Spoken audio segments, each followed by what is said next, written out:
அனைவருக்கும் வணக்கம். ராஜா music works YouTube சேனலுக்கு உங்கள் அனைவரையும் அன்போடு வரவேற்கிறேன். ராஜா மியூசிக் ஒர்க்ஸ் ஆர்டிஸ்ட் செஷன்ல இன்னைக்கு நம்ம கூட இருக்கிறவங்க நம்மளுடைய ஃப்ளூட்டிஸ்ட் மிஸ்டர் ஷாஜி சூர்யா அவர்கள். வணக்கம் சார். நமஸ்காரம். எப்படி இருக்கீங்க? நல்லா இருக்கணும். சரி சார், உங்களுடைய மியூசிக் ஜேர்னி எல்லாம் எப்படி சார் போகுது? ദൈവത്തിൻ്റെ കൃപ കൊണ്ട് അങ്ങനെ നന്നായിട്ട് പോയിക്കൊണ്ടിരിക്കുന്നു.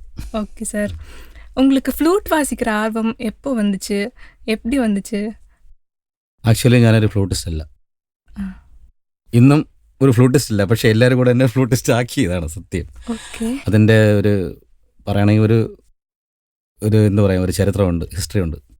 എനിക്ക് 13 വയസ്സുള്ളപ്പോൾ, ഇപ്പോൾ വയസ്സ് 48 ആയി, 13 വയസ്സുള്ളപ്പോൾ ഞാൻ ആദ്യം പോയിക്കൊണ്ടിരുന്നത് സാൽവേഷൻ ആർമി ചർച്ച്, രക്ഷാസൈന്യം മലയാളത്തിൽ, ആ ചർച്ചിലായിരുന്നു. അന്ന് അവിടുത്തെ കുഞ്ഞിലെ ഓർമ്മ വെച്ച നാൾ മുതലേ അവിടെ തന്നെയാണ് ജനിച്ചതും മുതൽ. അപ്പോൾ അവിടെ ഈ ക്രിസ്മസ് കരോളൊക്കെ ഉണ്ടാവുമല്ലോ. അപ്പോൾ ആ പള്ളിയിൽ തന്നെ മാക്സിമം ബാൻഡ്, സൈഡ് അങ്ങനെയുള്ള ഉപകരണങ്ങളുണ്ട്, ഇൻസ്ട്രുമെൻറ്റ്സ്. അതോടൊപ്പം തന്നെ പുല്ലാങ്കുഴലുണ്ട്. ഈ പുല്ലാങ്കുഴൽ ഇപ്പോൾ നമ്മൾ വായിക്കുന്ന പോലത്തെ പിന്നെ മുളയല്ല, വേയല്ല, ഇറയല്ല, അത് ഈ അലുമിനിയത്തിലുള്ള ഫ്ലൂട്ടാണ്. അപ്പോൾ അങ്ങനെ ഒരു 4-5 ഫ്ലൂട്ട് ഉണ്ടാവും. ഇതൊക്കെ കരവളിന് ഓരോരുത്തർ വായിക്കും. പക്ഷെ അവർ വായിക്കുന്നത് അന്ന് ശരിയല്ല എന്നുള്ള കാര്യം പിന്നീടാണ് എനിക്ക് മനസ്സിലായത്. അവരെന്തൊക്കെ വായിച്ചു, പക്ഷേ അതിൻ്റെ കൂട്ടത്തിൽ എൻ്റെ പപ്പയും വായിക്കും. പപ്പ ഞായറാഴ്ച തോറും ചർച്ചിൽ പോയിട്ട് ഉച്ചയ്ക്ക് വീട്ടിൽ വരുമ്പോഴും ഫ്ലൂട്ട് കൊണ്ടുവരും, അവിടെ നിന്ന് വായിക്കും. അപ്പോൾ ആദ്യം വായിച്ച പാട്ട് എന്നേശുവല്ലാതില്ല എനിക്ക് ഏത് നേരത്തുന്നൊരു പാട്ടുണ്ട്. അതിങ്ങനെ പപ്പയ്ക്ക് അറിയാമെന്നുള്ള പപ്പ ഒരു നല്ലൊരു പാട്ടുകാരനും എഴുത്തുകാരനും ഒക്കെയാണ്. പപ്പ വായിച്ചുകൊണ്ടിരുന്നിട്ട് ഒരു ദിവസം ഞാനിങ്ങനെ എടുത്ത് ഫ്ലൂട്ട് എടുത്ത് വായിച്ച് തൂറൂരു അത്ര അറിയാവും. പക്ഷേ ഞാൻ ആക്ച്വലി പാട്ട് പാടും, പക്ഷേ മ്യൂസിക് ഒന്നും അപ്പോഴും പഠിച്ചിട്ടില്ല. കൊച്ചുകുട്ടിയല്ലേ, കേട്ടുകൊണ്ടുള്ള പരിചയം. ജന്മഗുണമെന്ന് പറയുന്നുണ്ടല്ലോ, നമുക്ക് ജന്മന കിട്ടുന്ന ഒരു കഴിവുകളാണ് ഇതൊക്കെ, പപ്പയിൽ നിന്നും അമ്മയിൽ നിന്നും കിട്ടിയാണ്. അപ്പോൾ അങ്ങനെ എടുത്ത് വായിച്ച് തൂറൂ ടൂറു അങ്ങനൊന്നും പോകാറില്ല, അത്രേ വായിക്കുള്ളൂ. അടുത്ത വക്തം എങ്ങനെ വായിക്കണം ഒന്നും അറിയാൻ പാടില്ല. അങ്ങനെ വായിച്ച് ഒരിക്കൽ ഞാൻ തൂരൂരൂരൂ ഇങ്ങനെ വായിച്ചു. അപ്പോൾ ഞാനത് പറഞ്ഞു വരുന്നത് എൻ്റെ പ്രാക്ടീസ്. അത് പിന്നീട് മനസ്സിലായി. നമ്മൾ ഒരു കാര്യം നമ്മൾ ചെയ്തു കഴിഞ്ഞാൽ, അത് നമ്മൾ ദിനവും അത് ചെയ്തു കഴിഞ്ഞാൽ അതിനോട് അർപ്പണ മനോഭാവം, ഒരു ആഗ്രഹം, നമ്മൾ എന്താ പറയുക, ഒരു ആത്മസമർപ്പണം വെച്ച് കഴിഞ്ഞാൽ ആ കാര്യം നമുക്ക് നേടിയെടുക്കാൻ പറ്റും. ഞാനത് ഉത്തമ ഉദാഹരണമാണ്. എന്നെപ്പോലെ പലരും ഉണ്ടാവും, സത്യമാണത്. അപ്പോൾ അങ്ങനെ പാട്ട് പാടുന്നുണ്ട്. അപ്പോൾ ഫ്ലൂട്ടൊന്നും അങ്ങനെ ആരും വായിക്കാറില്ല. ഈ സിനിമകളിലൊക്കെ കേട്ടിട്ട് മാത്രമേ ഉള്ളൂ. എൻ്റെ ചെറിയ കാലത്തൊക്കെ, കുട്ടിക്കാലത്തൊക്കെ ഈ പിന്നെ ഫിലിം സോങ്സ്, അങ്ങനെ സോങ്സ്, ആൽബം സോങ്സിലൊക്കെ കേട്ടി, റേഡിയോയിലൊക്കെ കേട്ടിട്ടുള്ളൂ ഈ ഫ്ലൂട്ടൊക്കെ. പക്ഷെ അന്ന് ശ്രദ്ധിച്ചിട്ടുണ്ട്, നല്ല ഒഴുകി വരുന്ന അത് എന്ത് ഫ്ലൂട്ടാണെന്നൊന്നും അറിയാൻ പാടില്ല. പക്ഷേ അന്ന് പപ്പ വായിച്ചതിന് ശേഷമാണ് ഇത് ഫ്ലൂട്ടാണെന്നുള്ള കാര്യം മനസ്സിലായത്, പിൽക്കാലത്ത് മനസ്സിലായി. അപ്പോൾ അങ്ങനെ എന്ത് ചെയ്തു, ഞാനത് പ്രാക്ടീസ് ചെയ്തു. കുറേ 2 വർഷം കഴിഞ്ഞു, ഒരു 18 വയസ്സൊക്കെ ആയപ്പോൾ ഞാൻ നന്നായിട്ട് പാട്ട് വായിക്കും. അപ്പം വായിച്ചോ പപ്പ പറഞ്ഞു, എടേ എന്നെക്കാളും നീ നന്നായിട്ട് വായിക്കണേ, എന്നെക്കാളും നന്നായിട്ട് നീ വായിക്കുന്നില്ല, മോനത് പ്രാക്ടീസ് ചെയ്തെന്ന് പറഞ്ഞു. പക്ഷേ അന്ന് പഠിപ്പിക്കാനൊന്നും അറിയില്ല ഏത് സാറാണ്. അങ്ങനെ ഒരു ഫ്ലൂട്ട് വായിക്കുന്നവർ അവിടെ ആരും ഇല്ല, അവിടെ. അതാണ് സത്യം. സിറ്റികളിലൊക്കെ ഉള്ളു അങ്ങനെ പരിചയം. നമ്മൾ സാധാരണ ഗ്രാമ വില്ലേജിലൊക്കെ താമസിക്കുന്ന ആൾക്കാരല്ലേ.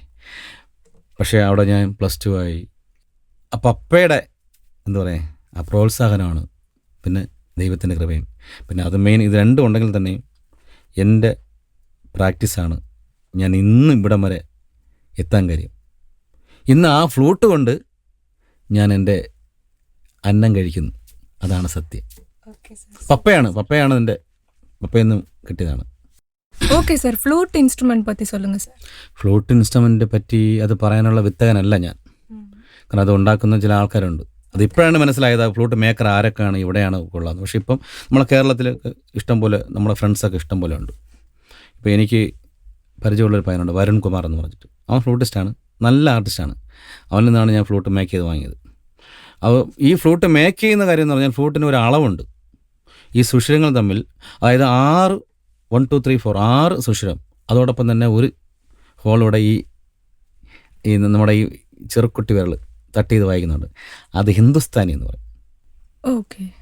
വെസ്റ്റേൺ ഫ്ലൂട്ട് എന്ന് പറയുമ്പോൾ ഇംഗ്ലീഷ് ഫ്ലൂട്ട്, അത് മെറ്റാലിക്കാണ്, സ്റ്റീൽ ഫ്ലൂട്ട്, അത് കീസൊക്കെ ഉണ്ടാവും. സാക്സഫോൺ പോലെയൊക്കെ കീസ് ഉണ്ടാവും. അത് ഫോറിനേഴ്സ് അവരുടെ ഇൻസ്ട്രുമെൻ്റ് ആണ്. അത് പിന്നെ ഇവിടെ ഇപ്പോൾ എല്ലാവരും വായിക്കുന്നുണ്ട്. അതുപോലെ കർണാട്ടിക് 8 ഹോൾ ഉണ്ടാവും. കർണാട്ടിക് ഈസ്റ്റേൺ നമ്മുടെ കർണാട്ടിക് മ്യൂസിക് അത് ഈ 8 ഹോൾ ഉണ്ടെങ്കിൽ 8 ഹോൾ അടച്ചൊക്കെ വായിക്കുന്ന എല്ലാ വിരലും മാക്സിമം യൂസ് ചെയ്യണം. ഫ്ലൂട്ടിനൊരു പ്രത്യേകതയുണ്ട്. അതായത് പാട്ട് കറക്റ്റായിട്ട് നമുക്ക് അതനുസരിച്ച് വായിക്കാൻ പറ്റില്ല. ചില ക്രോസൊക്കെ ഉണ്ടാവും. പിന്നെ ഞാൻ എൻ്റെ ഗുരു പറഞ്ഞു തന്നത്, പിന്നെ ഞാൻ പഠിക്കാനൊക്കെ പോയി. ആ ഗുരു പറഞ്ഞു തന്നിരുന്ന ഒരു ഫ്ലൂട്ടിൽ 3 ഒക്ടേവ് വായിക്കാൻ പറ്റും. സരിഗമ പദനി സരിഗമ പദൻ പാ വരെ പോയി വരും. അത് നമ്മുടെ ചുണ്ടിൽ വെച്ചുകൊണ്ട് നമ്മൾ ആ സ്വരം കേൾപ്പിക്കുന്നതാണ്. അപ്പോൾ ഈ ഫ്ലൂട്ട് ഈ കർണാട്ടിക് നമ്മൾ വായിക്കുമ്പോൾ കർണാട്ടിക് 8 ഹോൾ തന്നെ വായിക്കണം. വെസ്റ്റേൺ വായിക്കുമ്പം 6 ഹോളിൽ നമുക്ക് വായിക്കാൻ പറ്റും. പക്ഷേ ആ വെസ്റ്റേൺ നമ്മൾ കീ ഫ്ലൂട്ട്, ഫോറിൻ ഫ്ലൂട്ടിൽ തന്നെ വെസ്റ്റേൺ കറക്റ്റായി വായിക്കും. പക്ഷേ ഇപ്പോൾ ഞാനൊക്കെ അത് വായിക്കുന്നുണ്ടെങ്കിൽ തന്നെ മാക്സിമം ചില വർക്കിനൊക്കെ ഈ 6 ഹോൾ ഫ്ലൂട്ട് വെച്ച് തന്നെ വായിക്കും. പിന്നെ ഇപ്പോൾ നമ്മുടെ സംഗീതത്തിൽ തന്നെ പല മെത്തേഡുണ്ടല്ലോ. അഹാരമുണ്ട്, ഉഹാരമുണ്ട്, യഹാരമുണ്ട്, അഹാരമുണ്ട്, ഉഹാരമുണ്ട്, പിന്നെ തട്ടി വായിക്കുന്നുണ്ട്, ഒഴുക്കി വായിക്കുന്നുണ്ട്, തുത്തുക്കാരമുണ്ട്, ട്രമോളോ, അങ്ങനെയൊക്കെ ഉണ്ട് സ്റ്റൈൽസുകളെല്ലാം. ഇതെല്ലാം സ്റ്റൈൽസ് നമ്മൾ പഠിക്കണം. അതെല്ലാം നമുക്ക് ഈ ഫ്ലൂട്ടെന്നല്ല എല്ലാ ഇൻസ്ട്രുമെൻറ്റും വായിക്കാൻ പറ്റും. അപ്പോൾ ഫ്ലൂട്ട് ഉണ്ടാക്കുന്നവർ ഈ സുഷിരത്തിൻ്റെ അളവുണ്ട്. അളവ് കറക്റ്റ് അല്ല എന്നുണ്ടെങ്കിൽ അതിൻ്റെ പൊസിഷൻ മാറിപ്പോവും, ശ്രുതി മാറും. ഇപ്പം സരി സരി വലിയ രീതിയിലും അല്ല ചെറിയ രീതിയിലല്ല നിൽക്കും. അപ്പോൾ അവിടെ നമുക്ക് കീബോർഡ് ശ്രുതിയായിട്ട് ചേർന്ന് പോകാൻ പറ്റില്ല. ഫ്ലൂട്ടിനെ കുറിച്ച് പറയാനുള്ളതേ ഉള്ളൂ. പക്ഷേ നന്നായിട്ട് വായിച്ചാൽ കൊള്ളാം. ஓகே சார், இந்த ஃப்ளூட் எப்படி மெயின்டைன் பண்ணுறீங்க சார் நீங்கள்? മോളുടെ ചോദ്യം നല്ല ചോദ്യമാണ് കേട്ടോ. നമ്മൾ ഇട്ടിരിക്കുന്ന ഒരു വസ്ത്രമല്ലേ, നമ്മൾ ഒരു ദിവസം ഇട്ട് പിന്നെ ദിവസം ഇടാറില്ല അല്ലേ? പക്ഷേ എങ്കിലും നമ്മൾ കഴുകി അലക്കി ഇടുന്നത് അതുപോലെയൊന്നും അല്ല ഫ്ലൂട്ടെന്ന് പറയുന്നത്. പക്ഷേ എങ്കിലും നമ്മൾ ഉപയോഗിച്ച് കഴിഞ്ഞാൽ അതിനെ തുടച്ച് വൃത്തിയാക്കി അതിന് നമ്മുടെ ഇപ്പം മൗത്ത് വായിക്കുന്നുണ്ട്. മൗത്തിൽ നിന്ന് നമ്മളെ ശ്വാസമെല്ലാം കുറച്ച് ബാഡായിട്ടൊക്കെ വരുമല്ലോ. ഈ ശ്വാസം അവിടെ ഇരുന്ന് കഴിഞ്ഞാൽ അത് അവിടെ ഇരുന്ന് ബാക്ടീരിയ ഉണ്ടാവാം ആ ഫ്ലൂട്ട്. കാരണം നമ്മൾ ഈ ഈറക്കുഴലായതുകൊണ്ട് ഈ ഹോള് വഴി നമ്മുടെ ഈ ഉമിനീര് ഒക്കെ അങ്ങ് ഇറങ്ങാൻ അത് തുടച്ച് വരാൻ പറ്റില്ല. അപ്പോൾ എന്താണ്, ഇത് നമ്മൾ മാക്സിമം കഴുകി സൂക്ഷിക്കണം. അതങ്ങനെ ചെയ്തില്ലെങ്കിൽ ഈ ഫ്ലൂട്ട് ലാസ്റ്റ് ചെയ്യില്ല. അത് പിന്നെ ഉൾപ്പനൊക്കെ തുറന്ന് ബാക്ടീരിയ ഇല്ലാതായി ഇപ്പം നശിച്ചു പോകും. പിന്നെ യഥാർത്ഥത്തിൽ ഞാൻ ഫ്ലൂട്ടിനെ സൂക്ഷിക്കണം എന്ന് ഞാൻ മനസ്സിലാക്കിയ ഒരു കാര്യം, ഈ മുളന്തണ്ടാണ് എൻ്റെ ജീവിതമെന്ന് ആയപ്പോഴാണ് എനിക്ക് മനസ്സിലായത് ഇതിനെ സൂക്ഷിക്കണമെന്ന്. നമ്മൾ ഏതൊരു കാര്യം നമ്മുടെ വസ്തുക്കളെല്ലാം നമ്മൾ സൂക്ഷിക്കുന്നത് ഏറ്റവും നല്ലതാണ്. ഒരു ഡ്രസ്സായിരുന്നാലും ഒരു ചെരുപ്പായിരുന്നാലും ഒരു പെന്നായിരുന്നാലും നമ്മൾ ആ വൃത്തിയോടെ ചന്തവും ഉചിതമായി നമ്മൾ വെച്ചാൽ അതാണ് നല്ലത്. അതല്ലേ ദൈവം പറയുന്നത്, ഏത് കാര്യം നമ്മൾ ചെയ്യുമ്പോൾ ചന്തോചിതം. അതിന് ഈ ഫ്ലൂട്ട് ഞാൻ ഇപ്പോൾ പുതിയതിപ്പോൾ ഒരു 45,000 രൂപയ്ക്ക് 45,000 റുപ്പീസ് വാങ്ങി. ആ ഫ്ലൂട്ട് ഞാൻ അതിലേക്ക് വേണ്ടി 10,000 രൂപ കൊടുത്തൊരു കേസ് എല്ലാം വാങ്ങി അതിനകത്ത് നല്ല സൂപ്പറായിട്ട് ഞാൻ വെച്ചേക്കാണ്. Okay sir. അങ്ങനെ വെച്ചാലേ നമുക്കത് ഉപയോഗിക്കാൻ പറ്റുള്ളൂ. പിന്നെ അല്ലെങ്കിൽ നമ്മൾ ഇല്ലാതായി പോകും. ஓகே சார், நீங்கள் ரியாலிட்டி ஷோஸில் வாசிச்சிருக்கீங்க, நிறைய ஃபிலிமில் வாசிச்சிருக்கீங்க, அதை பற்றி சொல்லுங்கள் சார். റിയാലിറ്റി ഷോയ്ക്ക് വായിച്ചിട്ടുണ്ട്, കുറച്ച് ഫിലിംസിൽ വായിച്ചിട്ടുണ്ട്. മാക്സിമം ആൽബത്തിലാണ് മാക്സിമം ഞാൻ വാങ്ങിയത്, റെക്കോർഡിംഗ് സ്റ്റുഡിയോ. അപ്പോൾ റിയാലിറ്റി ഷോ എന്ന് പറയുമ്പോൾ ഞാൻ ആദ്യം വായിക്കുന്നത് നമ്മുടെ സ്ട്രിങ്സ് ഓർക്കസ്ട്ര എന്ന് പറഞ്ഞൊരു വലിയ കലാകാരന്മാരുണ്ടായിരുന്നു. നമ്മുടെ സക്കറിയ, സുനിൽ, ഒരു നല്ലൊരു ഗിറ്റാറിസ്റ്റ് ഉണ്ടായിരുന്നു, മരിച്ചുപോയി, പ്രകാശ്, പിന്നെ മലമാരി ജയണ്ണൻ, ബെൻസി അണ്ണൻ, അങ്ങനെ രാകേഷ്, സുനിച്ചേട്ടൻ ഗിറ്റാർ, അങ്ങനെ കീബോർഡിസ്റ്റ്, ഞാൻ ഫ്ലൂട്ട്. അവരുടെ കൂട്ടത്തായിരിക്കുമ്പോൾ ഒരു റിയാലിറ്റി ഷോ ഇന്നസെൻ്റ് ആയിരുന്നു അതിൻ്റെ അവതാരകൻ, അതായത് ആ പ്രോഗ്രാമിൻ്റെ ലീഡർ. അപ്പം അന്ന് എൻ്റെ 23 വയസ്സിലാണെന്ന് ആദ്യമായിട്ട് റിയാലിറ്റി ഷോ. അത് കഴിഞ്ഞ് പിന്നെ ലയസ്വരമാതിരി, പിന്നെ എം ജി ശ്രീകുമാറിൻ്റെ ലയസ്വരമാതിരി അതിനകത്ത് ഞാൻ വായിച്ചിട്ടുണ്ട്. പിന്നെ വർഷങ്ങൾക്ക് ശേഷം റിയാലിറ്റി ഷോ എന്ന് പറയുമ്പോൾ ഇപ്പോൾ സൂര്യ ടി വിയിലാണ് ഞാൻ വായിച്ചത്. അത് ചെന്നൈയിൽ വെച്ചായിരുന്നു. അതായത് സൂര്യ സിംഗർ, അതിൻ്റെ 50 വയസ്സ് കഴിഞ്ഞവർക്കുണ്ടായിരുന്നു, കൊച്ചു പിള്ളേർക്ക്, അതായത് 5 വയസ്സ് മുതൽ അങ്ങനെയുള്ള ഇങ്ങോട്ടുള്ള അതിൽ വായിച്ചിട്ടുണ്ട്. നല്ല പ്രോഗ്രാമാണ്. 1.5 മാസത്തോളം നമ്മൾ ആ പ്രോഗ്രാം ചെയ്തു. അത് 3 ദിവസം പിന്നെ ഷൂട്ടിങ്ങും 2 ദിവസം പ്രാക്ടീസ്, അങ്ങനെ. പിന്നെ ഫിലിം എന്ന് പറഞ്ഞാൽ ആദ്യം വായിച്ച ഫിലിം നമ്മുടെ ഒരു ഫ്രണ്ട് തന്നെ, സുജിൻ ദേവ്, മണ്ണാങ്കട്ടയും കരിയില എന്ന് പറഞ്ഞവർ. പിന്നെ ഞാൻ വായിച്ചത് ഗണിതം. ആ ഫിലിമൊന്നും ഇറങ്ങിയില്ല, ദാസേട്ടനാണ് പാടിയത്. പിന്നെ ഞാൻ വായിച്ചത് മൈ ബോസ്. മൈ ബോസ് എന്ന് പറയുമ്പോൾ പിന്നെ ട്രിവാൻഡ്രം ജില്ലയിലെ ഏറ്റവും നല്ലൊരു കീബോർഡിസ്റ്റ്. പുള്ളി നോർത്ത് ഇന്ത്യൻ സ്റ്റൈലിലാണ്. പുള്ളി നല്ല ഹാർമോണിയമിസ്റ്റ്, സൗണ്ട് ടെക്നീഷ്യൻ, നല്ല പാട്ടുകാരൻ, കീബോർഡിസ്റ്റ്. AK ഹേമൻ, പുള്ളി മരിച്ചുപോയി. പുള്ളിയുടെ അതായത് ദിലീപിൻ്റെ സിനിമ മൈ ബോസ്, അതിനകത്ത് എന്തിനെന്നറിയില്ല എന്നൊരു പാട്ടുണ്ട്. അതിനകത്ത് ഒരു ബീജ് ഞാൻ വായിച്ചിട്ടുണ്ട്. അത് പിന്നെ ജോണി സാഗരിയാണ് ആ കാസറ്റ് എടുത്തത്, റീപ്രൊഡക്ഷൻ ചെയ്തത്. കുറേ ഫിലിം വായിച്ചു, പക്ഷെ അതൊന്നും വന്നിട്ടില്ല. പാട്ടുകളൊക്കെ മാക്സിമം ഇറങ്ങി. പിന്നെ എനിക്കൊരു നല്ലൊരു ബ്രേക്ക് തന്നത് MG ശ്രീകുമാർ തന്നെ പ്രൊഡക്ഷൻ ചെയ്തൊരു ഫിലിമുണ്ട്, അർദ്ധനാരി എന്ന് പറഞ്ഞിട്ട്. അതിനകത്ത് ഫ്ലൂട്ട് വായിച്ചിട്ടുണ്ട്. അത് ഒരു 3-4 സോങ് ഉണ്ട്. അതിൻ്റെ ബാക്ക്ഗ്രൗണ്ട് അല്ല, 5 സോങ് വായിച്ചത്. അത് ഹേമൻ ചേട്ടനാണ് അതിൻ്റെ മ്യൂസിക്. അതെനിക്ക് നല്ലൊരു പേര് വന്നു. പക്ഷേ അന്ന് ആ സമയത്ത് 2016 തോന്നുന്നു. ആ പടം ഇറങ്ങിയ സമയത്ത് മനോജ് കെ ജയന് അവാർഡ് കിട്ടി. അവാർഡ് കിട്ടുമ്പോൾ ഞാൻ വായിച്ച ഈ ഫ്ലൂട്ടാണ് അവിടെ ഇട്ടത്, ഫിലിം ക്രിറ്റിക്സ് അവാർഡിന്. അതെനിക്ക് നല്ല സന്തോഷമുണ്ടായി. അപ്പം നമ്മൾ വായിക്കുന്നത് ഇങ്ങനെ ഒരു വലിയ ഒരു ഇതിലൊക്കെ കേൾക്കുമ്പോൾ ഭയങ്കര സന്തോഷമല്ലേ. പിന്നെ അതുപോലെ തന്നെ ഇപ്പം ഞാൻ റീസെൻ്റ് കുറച്ച് ആൽബം ഇഷ്ടംപോലെ വായിച്ചിട്ടുണ്ട്. ഇഷ്ടംപോലെ ആൽബം. ഇപ്പം മാക്സിമം റെക്കോർഡിംഗ് ആണ് മാക്സിമം വായിക്കുന്നത്, സ്റ്റുഡിയോസ്. പിന്നെ ഇപ്പോൾ ഞാനിപ്പോൾ വായിച്ചത് റീസെൻ്റ്ലി അതൊരു നല്ലൊരു പ്രൊമോഷനായിരുന്നു, രാവണപ്രഭു, കേരള ആക്ടർ മോഹൻലാൽ സാറിൻ്റെ. ഈ രാവണപ്രഭു ഇറങ്ങിയിട്ട് കുറേ വർഷമായി. പഴയ രാവണപ്രഭു അത് രണ്ടാമത് അവർ റിലീസ് ചെയ്തപ്പോൾ അതിൻ്റെ ഒറിജിനൽ പാട്ട് പാടിയിരിക്കുന്നത് ചിത്ര ചേച്ചിയും ജയചന്ദ്രൻ സാറുമാണ്. ആ പാട്ട് മാത്രം അവരെടുത്തിട്ട് ഓർക്കസ്ട്ര അതേപോലെ തന്നെ പഠിച്ച് വായിക്കണം. അതങ്ങനെ എനിക്ക് വായിക്കാം, അറിയാതെ അങ്ങനെ വേറെ കുറച്ച് പാട്ടുകൾ അതൊക്കെ ഇപ്പം ഞാൻ വായിച്ചിട്ടുണ്ട്. പിന്നെ റെക്കോർഡിങ് ഇഷ്ടം പോലെ ഉണ്ട്. അങ്ങനെ കണ്ടിരിക്കുന്നു. ஓகே சார், நீங்கள் இவ்வளவு சாங்ஸ் வாசிச்சிருக்கீங்க. ஸோ அப்போ எவ்வளோ நேரம் ப்ராக்டிஸ் பண்ணுவீங்க சார்? ഞാൻ മാക്സിമം രാവിലെ കാലയിലെ 3:30 മണിക്ക് എണീക്കും. 3:30 മണിക്ക് എണീറ്റ് ആദ്യം കുറച്ച് പ്രെയർ ചെയ്തിട്ട് തമ്പുരു ഓണാക്കും. C ഷാർപ്പ്, B ഫ്ലാറ്റ് അങ്ങനെ ഇട്ടിട്ട് ഫ്ലൂട്ട് എടുത്ത് വെച്ചിട്ട് പിന്നെ വോക്കലും കൂടെ പ്രാക്ടീസ് ചെയ്യും. അങ്ങനെ മാക്സിമം നമ്മൾ രാവിലേക്ക് പ്രാക്ടീസ് ചെയ്ത് ഗുണമെന്ന് പറഞ്ഞാൽ നമ്മുടെ ആ സമയത്താണ് നമ്മുടെ നാടിൻ ജന്മങ്ങളെല്ലാം പ്രവർത്തനം രഹിതമായിരിക്കുമല്ലോ, നമ്മൾ ഉറങ്ങി കിടക്കല്ലേ. രാവിലെ നമ്മൾ ചെയ്യുന്ന കാര്യങ്ങളെല്ലാം നമുക്ക് മൈൻഡിൽ ഉണ്ടാവും. നമ്മുടെ ആ സമയത്ത് നമ്മുടെ ശരീരത്തെ എത്ര വേണേൽ വലിച്ച് നീട്ടാൻ നമുക്ക് പറ്റും. ഞരമ്പുകളൊക്കെ വെയിനൊക്കെ നല്ലതായിരിക്കും. വെയിനൊക്കെ നമുക്ക് കൊണ്ടുവരാൻ പറ്റും. അപ്പോൾ അങ്ങനെയുള്ള പ്രാക്ടീസ് ഇന്നും ഞാൻ ചെയ്യുന്നുണ്ട്. ഇന്നും രാവിലെ ഞാൻ ചെയ്തിട്ടാവുന്നത്. കുറേ വർഷം കൊണ്ട് അങ്ങനെ ചെയ്യുന്നുണ്ട്. അതുകൊണ്ടാണ് ഞാൻ മാക്സിമം വായിക്കുന്നു. എല്ലാവർക്കും എന്നെ വിളിച്ച് വായിപ്പിക്കുന്നത് ഇഷ്ടപ്പെട്ടുകൊണ്ടായിരിക്കാം. അല്ലെങ്കിൽ പ്രാക്ടീസ് ചെയ്താൽ നമുക്ക് ഫ്ലൂട്ട് നല്ല ഒരു ഇൻസ്ട്രുമെൻ്റ് നമുക്ക് ചെയ്യാൻ പറ്റില്ല, വായിക്കാൻ പറ്റില്ല. ഭയങ്കര കഷ്ടമായിരിക്കും, പാടാനും പറ്റില്ല. അത് സത്യം. അപ്പോൾ കണ്ടിപ്പാ ഫ്ലൂട്ട് വാസിക്കണമെന്നാ പാട தெரிஞ்சிருக்கணுமா സാർ? അതൊരു നല്ല ചോദ്യമാണ്. ഞാൻ പറഞ്ഞില്ല, ആദ്യം ഞാൻ പാട്ടുകാരനായിരുന്നല്ലോ. ആ പാട്ടാണ് എന്നെ ഈ ഫ്ലൂട്ടിസ്റ്റ്, അതല്ലേ ഫ്ലൂട്ടിസ്റ്റിനെ ഫ്ലൂട്ട് വായിക്കാൻ പ്രേരിപ്പിച്ച. ആ പാട്ട് മനസ്സിലുണ്ട്.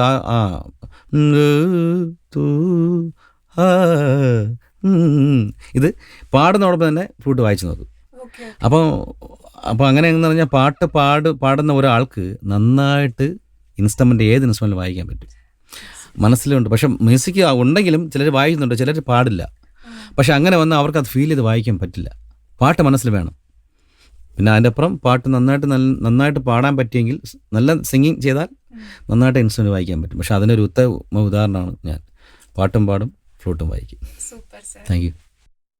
நம்ம ஸ்டுடியோவில் நீங்கள் நிறைய வருஷமாக வாசிச்சுட்டு இருக்கீங்க. ஸோ அதை பற்றின எக்ஸ்பீரியன்ஸ் சொல்லுங்கள் சார். അയ്യോ, അത് പറയാതിരിക്കാൻ പറ്റില്ലല്ലോ. ഇന്നും രാജയുടെ സ്റ്റുഡിയോയിൽ വായിക്കാനാണ് ഒരു 5-6 പാട്ടുണ്ട്, അത് വായിക്കണം.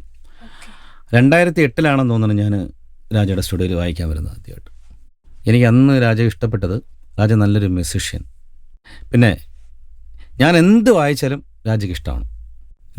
എങ്ങനെ ഫ്ലൂട്ട് പ്ലേ ചെയ്താലും രാജയ്ക്ക് പിടിക്കും. അപ്പോൾ രാജ പറയുന്ന മ്യൂസിക് ഞാൻ വായിക്കും. അത് അങ്ങനെ വായിച്ച് നമ്മൾ തമ്മിൽ നല്ല മാനസികമായൊരു അടുപ്പമുണ്ടാണ്. മെൻ്റലി നമ്മൾ നല്ല അറ്റാച്ച്മെൻ്റ് ഉണ്ട്. അപ്പോൾ അങ്ങനെ കുറേ വർഷം വായിച്ചുകൊണ്ടിരിക്കും. അതിൻ്റെ ഇടയ്ക്ക് പിന്നെ എന്നെ പാട്ടും പാടിപ്പിക്കും, അങ്ങനെയുള്ള. പക്ഷേ എനിക്ക് രാജയോടുള്ള എനിക്ക് അവൻ്റെ ഇഷ്ടമെന്ന് പറഞ്ഞാൽ നല്ല സൗണ്ട് ടെക്നീഷ്യനാണ്. അപ്പോൾ ഈ രാജയുടെ സ്റ്റുഡിയോയിൽ ഈ നമുക്ക് വായിക്കാൻ തുടങ്ങുമ്പോൾ തന്നെ മൈൻഡ് നല്ല സപ്പോർട്ടാണ്. കാരണം അറ്റ്മോസ്ഫിയർ ഭയങ്കരമായിരിക്കും. പിന്നെ അതൊന്ന്, അതുപോലെ പെട്ടെന്ന് നമുക്ക് വായിക്കാൻ പറ്റും. അധികം സമയം എടുക്കേണ്ടി വരില്ല. കാരണം എന്ന് പറഞ്ഞാൽ രാജ ഉപയോഗിക്കുന്ന നമുക്ക് മൈക്ക് തരുന്ന ആ ഫ്രീക്വൻസി, EQ, എനിക്ക് റിവർബ്, എനിക്ക് അത് ഫ്ലൂട്ട് ഇടുമ്പോൾ എനിക്ക് റിവർബ് ചെറുതായിട്ട് ഇടുന്നത് ഭയങ്കര ഇഷ്ടമാണ്. കാരണം നമ്മൾ ഫ്ലൂട്ട് വായിക്കുമ്പോൾ ഡ്രൈ ആയിട്ട് എടുക്കാൻ വായിക്കാൻ, കാരണം ശ്വാസം മുട്ടൊക്കെ ചെയ്യും, അതായത് ബ്രീത്തിങ് പ്രശ്നം ഉണ്ടാവും. പണ്ട് രാജ ഇത്രയും 2008 മുതൽ ഇപ്പോൾ ഇന്ന് വരയ്ക്കും ഇന്നിന് വർക്ക് വായിക്കാൻ പോകുന്നു. രാജയ്ക്ക് വന്നു കഴിഞ്ഞാൽ എനിക്കൊന്നും പറയേണ്ട ആവശ്യമില്ല. ഞാൻ വായിക്കാൻ വന്ന് രാജ ഇത് വേണമെന്ന് പറയണ്ട, രാജ എന്നെ കറക്റ്റായിട്ട് എൻ്റെ ടേസ്റ്റിന് വെച്ച് തരും. രാജ പറയുന്നത് രാജയ്ക്ക് ആവശ്യമുള്ള രാജ പറയും, അതും വായിക്കും. സാറ് ഇഷ്ടമുള്ള കുറച്ച് വായിക്കണം, അത് ഞാൻ വായിക്കും, അതെല്ലാം രാജയ്ക്ക് ഇഷ്ടമാണ്. മൊത്തത്തിൽ 2008 മുതൽ ഇപ്പോൾ 2025 ഇന്ന് വരെ രാജയായിട്ട് ഞാൻ മാനസികമായിട്ട് നല്ല അടുപ്പമാണ്. ഈ സ്റ്റുഡിയോയും മറക്കാക്കൂല. ഞാൻ ഒന്നുകൂടെ നിങ്ങൾക്ക് ഒരു താങ്ക്സ് പറയാണ്, ഒരു നന്ദി പറയാണ്. എത്ര പേര് ഈ പ്രോഗ്രാം കാണുന്ന അറിയാൻ പാടില്ല, എങ്കിലും ഞാനൊരു മലയാളിയാണ്. ഞാൻ തമിഴ് പറഞ്ഞാൽ ചില നിങ്ങൾക്ക് ഇഷ്ടപ്പെടില്ല, എന്തെങ്കിലും ഒരു മിസ്റ്റേക്ക് നിങ്ങൾ ക്ഷമിക്കണം. ഈ അവതാരിക കുറച്ച് കാര്യങ്ങളുണ്ട് ചോദിച്ചു. ഇത് അവതാരികയാണെങ്കിലും അവളെക്കുറിച്ച് എനിക്ക് പറയാതിരിക്കാൻ പറ്റില്ല. ഈ രാജയുടെ ഏറ്റവും മൂത്ത കുട്ടിയാണ്, മകളാണ്. അന്ന് 2 വയസ്സിലാണ്, ഞാൻ 2008 2 വയസ്സിലാണ് കാണുന്നത്. പക്ഷേ അവൾ ഇന്ന് എന്നെ ഇൻ്റർവ്യൂ ചെയ്യാനായിട്ട് അവതാരികയായിട്ടിരിക്കുകയാണ്. അപ്പോൾ ഈ രാജയെ സ്നേഹം അതുപോലെ തന്നെയാണ് രാജയുടെ വൈഫ് ജിസിൽ രാജ. ഞങ്ങൾ വന്നു കഴിഞ്ഞാൽ ഇവിടെ ഞങ്ങൾക്ക് ആഹാരം തരാതെ വിടില്ല, പുറത്തൊന്നും പോയി ആഹാരം കഴിക്കാൻ പറ്റില്ല. സാർ ആ ഗ്രീൻ ടീ ആയിരുന്നാലും കട്ടൻ കോപ്പി ആയിരുന്നാലും തേയില ചായ ആയിരുന്നാലും എന്തെങ്കിലും കഴിക്കാതെ അവർ വിടില്ല. കാരണം നമുക്കിവിടെ വന്ന ഓണം പോലെ നമ്മുടെ വീട് പോലെയാണ്. എൻ്റെ വീട് പോലെ എന്നല്ല, ഞങ്ങളെ വീട് തന്നെയാണ്. അതുകൊണ്ടാണല്ലോ 2008 മുതൽ ഈ വർഷം വരെ നമ്മൾ ഈ ദിവസം വരെ ഇത്രയും വർഷക്കാലം ഞാൻ ഈ സ്റ്റുഡിയോ ഒന്ന് വായിക്കാൻ പറ്റുന്നത്. ആ 2 കുഞ്ഞുങ്ങളും അവരിപ്പോൾ വളർന്നു, വലിയ മിടുക്കിയായി കൊച്ചായി. Thank you. ஓகே சார், உங்களுக்கு வெளியில உள்ள ப்ராஜெக்ட் வாசிக்கும் போதும் இங்க உள்ள ப்ராஜெக்ட் வாசிக்கும் போதும் எப்படி ஃபீல் ஆகிருக்கு சார்? രാജയുടെ മ്യൂസിക് വായിക്കാൻ വരുമ്പോൾ എന്നാലും ഒരു 10 സോങ്സ് വരെ കാണും, മാക്സിമം 15 സോങ്സ് വരെ വായിച്ചിട്ടുണ്ട്. പക്ഷെ ടയർഡ് അറിയാതിരിക്കാൻ കാരണം രാജയ്ക്ക് ഒരു പാട്ടിൽ എന്ത് വേണം എന്ന് രാജ നേരത്തെ കൗണ്ട് ചെയ്ത് വയ്ക്കും. അവിടെ വന്നിട്ട് കമ്പോസ് ചെയ്യില്ല, എന്നാൽ നൊട്ടേഷൻ എഴുതി വെക്കുകയില്ല. പുള്ളിയുടെ മൈൻഡിലുണ്ടാവും. അത് ഇങ്ങനെ പുള്ളി മൂളി പറഞ്ഞു തരും. വേണമെങ്കിൽ നമുക്ക് നൊട്ടേഷൻ എഴുതി വെച്ച് വായിക്കാം. പക്ഷേ ഈ മൂളി പറഞ്ഞു തരുന്ന സമയം കൊണ്ട് ഞാനത് വായിച്ച് തീർത്തിരും. സാർ അത് മതി, നൊട്ടേറ്റ് ചെയ്യേണ്ടെന്ന് പറയും. കാരണം ഇപ്പോൾ ഉദാഹരണത്തിന് ഇപ്പം ഇങ്ങനെ വരും. അങ്ങനെ ഞാൻ അവിടെ തന്നെ രാജ എടുത്തോ, ഞാൻ രാജ എടുത്തോന്ന് പറഞ്ഞതിന് മുമ്പ് രാജ അവിടെ ഓക്കെയാണ്, റെക്കോർഡ് ചെയ്തിരിക്കും. പിന്നെ സാർ പ്രാക്ടീസ് ഒന്നുമില്ല, സാർ ഇത് ഓക്കെ ആണെന്ന് പറയും. അത് രാജയെ പോലെ ചിലരുണ്ട്. അത് രാജയെ ഞാൻ കണ്ട ഒരു ഗുണമെന്ന് പറഞ്ഞാൽ ഞാൻ എന്ത് വായിച്ചാലും രാജ അത് കളയില്ല, എടുത്ത് വെക്കും. അപ്പം അതിൻ്റെ ഗുണമെന്ന് പറഞ്ഞാൽ ഇപ്പം ഇടയ്ക്കൊരു സാറ് വായിച്ച ഒരു ബീജം ഞാൻ ഗിറ്റാർ ആക്കി മാറ്റി ഒരു ഡിവിഷനിൽ. കാരണം ഞാൻ കുറേ വായിച്ച് വയ്ക്കുമ്പോൾ സാർ അത് കൂടെ വായിച്ച് വെക്കണം, വേറെ ഇൻസ്ട്രുമെൻ്റ് നമുക്ക് നോക്കാം എന്ന് പറയും. പെട്ടെന്ന് പിന്നെ ഐഡിയ വരില്ലല്ലോ. അപ്പോൾ നമ്മളൊരു ഇപ്പോൾ 8 ബാറാണെങ്കിൽ ഒരു 16-32 ബാർ വെറുതെ ഫ്ലൂട്ട് വായിച്ച് വെക്കും. അതിന്ന് പിരിച്ച് പുള്ളി വയലിനാക്കും, വീണയാക്കും, അങ്ങനെയൊക്കെ ചെയ്യുന്നുണ്ട്. അത് സാധാരണ ഒരു സ്റ്റുഡിയോ നമ്മൾ വായിച്ച് കൊടുക്കില്ല. പക്ഷേ രാജയ്ക്ക് വായിക്കും, കാരണം രാജ ഞാൻ പറഞ്ഞില്ല, നമ്മൾ അത്രയും ഒരു അറ്റാച്ച്മെൻ്റ് ഉള്ളതുകൊണ്ട്. അപ്പോൾ അങ്ങനെ നമ്മളെ മ്യൂസിഷ്യൻ എന്ന് പറഞ്ഞാൽ നമുക്ക് എപ്പോഴും ഹാപ്പി ആയിരിക്കണം. നമ്മുടെ അടുത്ത് പോകുമ്പോൾ അവരുടെ അടുത്ത് ബിഹേവിങ്, അവർ നമ്മളടുത്ത് എങ്ങനെ പെരുമാറുന്നു. ഒരു കലഞ്ഞനെ സംബന്ധിച്ചിടത്തോളം മൈൻഡ് കൂളായിരിക്കണം, എന്നാലേ സംഗീതമുള്ളൂ. എൻ്റെ ഒരു മുതിർന്ന ഒരു ചേട്ടൻ, അണ്ണൻ, മധുരയാണ്, രവി ചേട്ടൻ മരിച്ചുപോയി. പുള്ളി ഡിവോഷണൽ ചെയ്യുന്ന ആൾ. തമ്പി നീ ഒന്നും നനച്ചോ, മനത് കലങ്കിരിക്കുന്ന ടൈമിൽ നീ സംഗീതമേ ആസ്വദിക്കാതെ മൗനമായിരുന്നില്ലെന്ന് പറഞ്ഞു. അത് നല്ലതാണ്. അത് ഞാൻ പറഞ്ഞു നമ്മൾ മ്യൂസിക് നമ്മൾ വാസിക്കുമ്പോഴോ പാടുമ്പോഴോ നമ്മുടെ മൈൻഡ് സന്തോഷമായിരിക്കണം, എന്നാലേ മ്യൂസിക് കൊണ്ട് പ്രയോജനമുള്ളൂ. അല്ലെങ്കിൽ മ്യൂസിക് ഒരു മെഡിസിനാണ്. മെഡിസിൻ പിന്നെ പോയിസണായിട്ട് മാറും. നമ്മുടെ കലൈஞരെല്ലാം വലിയ സാമ്പത്തിക, അതായത് ഫിനാൻഷ്യൽമായിട്ട് വലുതൊന്നുമില്ല. പക്ഷേ രാജയുടെ സ്റ്റുഡിയോ വന്നു കഴിഞ്ഞാൽ ഞാൻ ചോദിക്കാതെ തന്നെ രാജയ്ക്കറിയാം എൻ്റെ ക്വാളിറ്റിക്ക് അനുസരിച്ചില്ല, അതിൻ്റെ അപ്പുറം എനിക്ക് പേയ്മെൻറ്റ് തരും. അതുകൊണ്ട് തന്നെയാണ് ഷാജി സൂര്യയെ ഞാനും മറ്റ് പ്രൊഫഷണൽ ആർട്ടിസ്റ്റായ സൗന്ദരരാജൻ സാറും അരുളും മറ്റ് വയലൻസ് സൂരജ് അങ്ങനെ എക്സെട്രാ മറ്റ് ആർട്ടിസ്റ്റ് കലൈஞരെല്ലാം ഇങ്ങനെ വന്ന് വാസിക്കുന്നത് ഒരേ ഒരു കാര്യം, നമുക്ക് നമ്മൾ തൊഴിൽ വേറെ, ഫ്രണ്ട്ഷിപ്പ് വേറെ. നമ്മളൊരാളെ വിളിച്ച് ഒരു തൊഴിൽ കൊടുത്താൽ അവർക്ക് അർഹതപ്പെട്ട, അവർക്ക് തേവയാന ക്യാഷ് കൊടുക്കുക, അത് രാജ കറക്റ്റാണ്. മറ്റ് നമ്മുടെ മ്യൂസിക് സുഹൃത്തുക്കളെക്കാളും ഏറ്റവും അതിൽ നമ്പർ 1 രാജ, ജപരാജ. അതെനിക്ക് പറയാതിരിക്കാൻ പറ്റില്ല. അതാണ് നമുക്ക് ആവശ്യം. ക്യാഷ് വേണമല്ലോ. അത് നമ്മൾ ചോദിക്കേണ്ട കാര്യമില്ല, ചോദിക്കാതെ തന്നെ രാജ തരും. ഒരു ആർട്ടിസ്റ്റിൻ്റെ അടുത്ത് ഇടപെടുന്ന രീതികൾ, ബിഹേവ് ചെയ്യുന്നത്, അതൊക്കെ നല്ലത്. അതാണ് ഒരു കലൈஞർക്ക് എപ്പോഴും ആവശ്യം. നമ്മൾ ഈഗോ വിചാരിച്ചു കഴിഞ്ഞാൽ അത് പിന്നെ ആ ബന്ധം അവിടെ ഇല്ലതായിപ്പോൾ, റിലേഷൻഷിപ്പ് കട്ടായിപ്പോൾ. അത് ഇതുവരെയും രാജ സൂക്ഷിക്കുന്നുണ്ട്, നമ്മളും സൂക്ഷിക്കുന്നുണ്ട്. അത് പറയാതിരിക്കാൻ വയ്യ. ഓക്കെ, உங்களுடைய ஃபேமிலி மக்களை பற்றி சொல்லுங்கள் சார். പറഞ്ഞില്ല. വൈഫ്, ഒരു മോന്, ഒരു മോള്. മോന് വന്നിട്ട് ഇപ്പോൾ LLB +2 കഴിഞ്ഞിട്ട് BCom വിത്ത് LLB. മോള് 8th പഠിക്കുന്നു. വൈഫ് ചെറുതായിട്ട് കമ്പ്യൂട്ടർ കാര്യങ്ങളൊക്കെ ചെയ്യും, ഹൗസ് വൈഫാണ്. പിന്നെ വൈഫിൻ്റെ അമ്മ നമ്മുടെ വീട്ടിൽ വന്നുണ്ട്. പിന്നെ എനിക്ക് എൻ്റെ അമ്മയുണ്ട് നാട്ടിൽ. അമ്മ അനിയൻ്റെ കൂട്ടത്താണ് താമസിക്കുന്നത്. പപ്പ മരിച്ചുപോയി. ഇവിടെ അവളുടെ അച്ഛനും മരിച്ചുപോയി. അപ്പം അങ്ങനെ ഞങ്ങൾ സന്തുഷ്ടമായൊരു കുടുംബമാണ്. മോനും മോളും വൈഫൊക്കെ ആയിട്ട് അങ്ങനെ പോയിക്കൊണ്ടിരിക്കുന്നു. Okay, super sir. Thank U.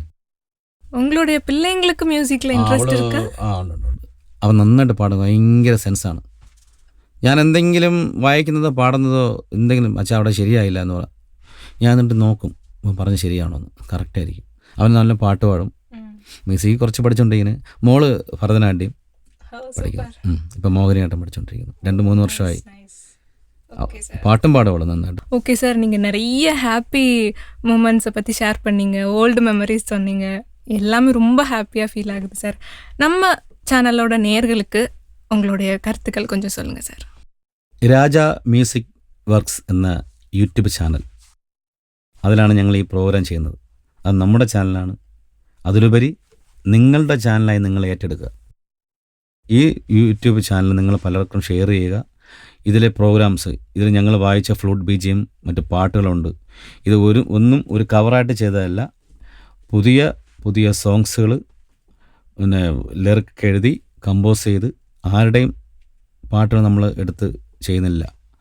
സ്വന്തമായിട്ട് രാജ സംഗീതം ചെയ്ത് മ്യൂസിക് ചെയ്ത് ഞങ്ങൾ വായിച്ച് ഇറക്കിയിട്ടുള്ളതാണ്. ആ മ്യൂസിക് മാത്രമാണ് ഈ ചാനലിലുള്ളത്.